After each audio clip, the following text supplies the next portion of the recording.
What's new in Android 17 QPR1 Beta 4 update on Google Pixel devices?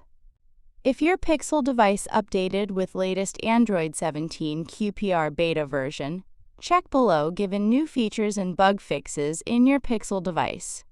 1. New selfie camera when screen recording. Swipe down the notification panel twice and tap screen recording.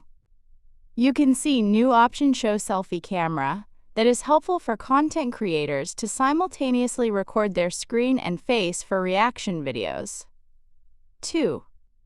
Add Keyboard to Quick Settings tile.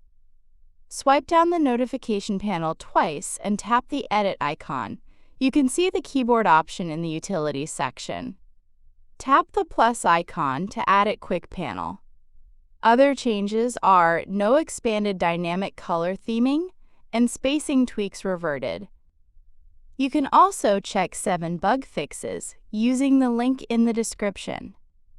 And that's all about what's changes and bug fixes in this latest Android 17 QPR1 Beta 4 update on Pixel phones. Thanks for watching.